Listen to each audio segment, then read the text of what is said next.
Bapak, Ibu, dan saudaraku yang terkasih di dalam Tuhan Yesus, hari ini hari Sabtu tanggal 14 September tahun 2024. Pesta yang terjadi pada hari ini adalah pesta pemuliaan salib suci. Pemuliaan salib suci. Lalu warna liturginya saya baca di sini juga merah. Kita akan renungkan atau saya sharingkan Injil Yohanes bab 3 ayat 13 sampai dengan 17. Namun Bapak Ibu dan saudaraku yang terkasih para katekis, ini baik untuk kita perhatikan juga mengenai bacaan pertama dan bacaan kedua. Karena bagi saya, bacaan pertama dan bacaan kedua itu akan menjelaskan bacaan Injilnya.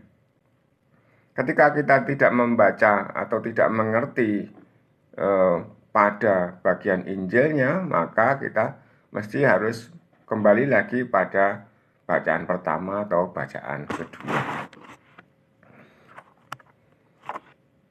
Ketika umat Israel berangkat dari Gunung Hor, mereka berjalan ke arah Laut Teberau untuk mengelilingi tanah Edom.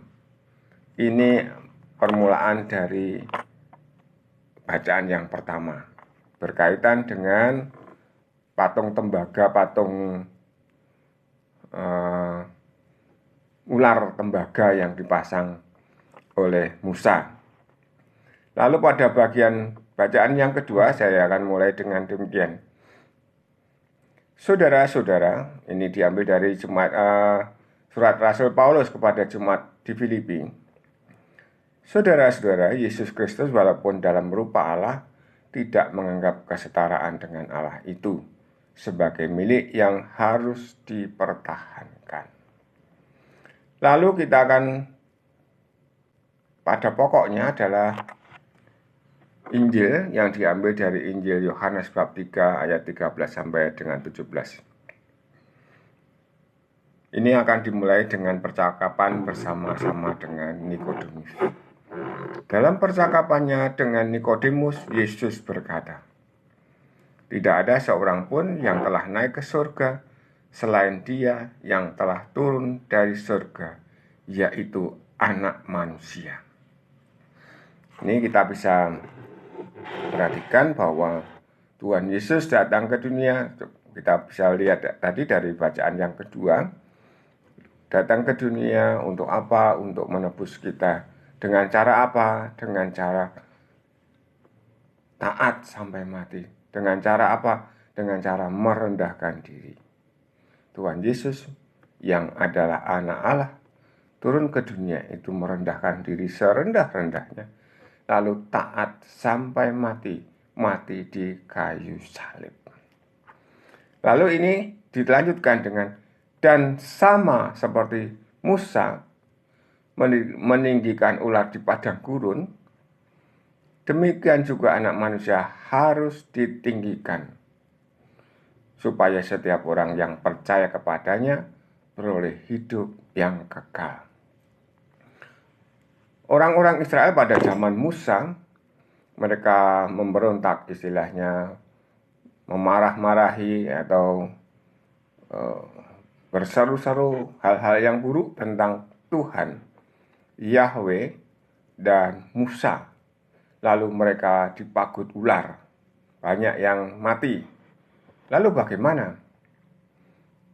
Mereka lalu diberikan satu cara, yaitu Musa membuat patung, semacam patung ular dari tembaga yang ditancapkan di atas supaya orang banyak melihat, dan yang melihat itu menjadi sembuh.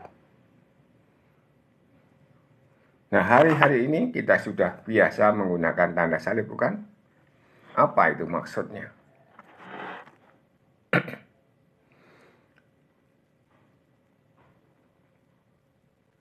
Saya ulang lagi supaya agak jelas. Dan sama seperti Musa meninggikan ular di padang gurun, demikian juga Anak Manusia harus ditinggikan, supaya setiap orang yang percaya kepadanya beroleh hidup yang kekal.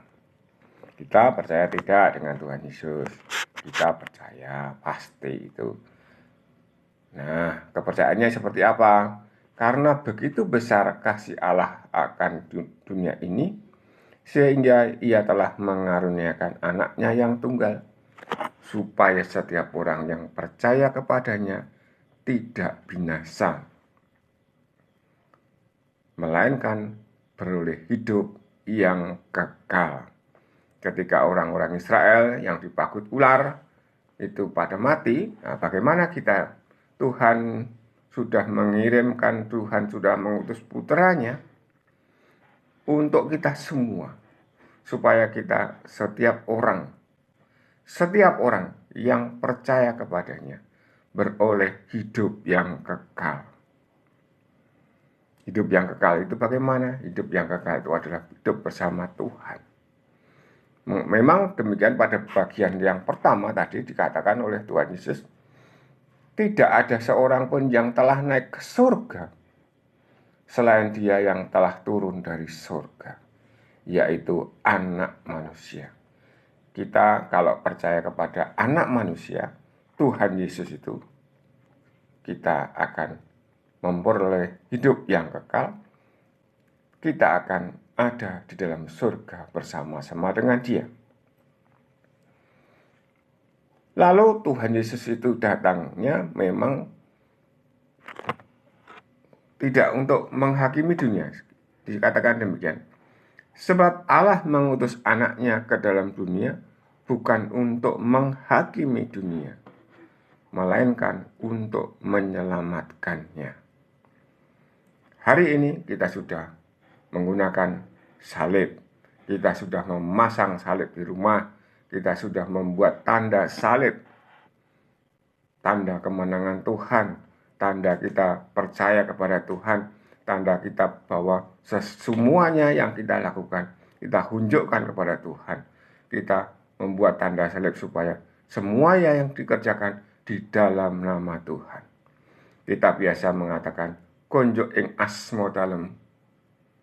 Lalu kita juga bisa berkata atas nama Bapa, demi nama Bapa, dan dalam nama Bapa dan Putra dan Roh Kudus, untuk membuat tanda salib. Nah, inilah yang biasa kita lakukan. Dan mungkin di antara kita membuat salib untuk kalung, membuat salib untuk anting-anting dan seterusnya. Mari kita muliakan salib. Kita kenang, kita perhatikan, kita rasakan apakah kita benar-benar percaya kepada Tuhan Yesus untuk memperoleh hidup agar kita tidak binasa. Apa artinya binasa? Tidak ada sama sekali, hilang, musnah. Amin. Berkah dalam.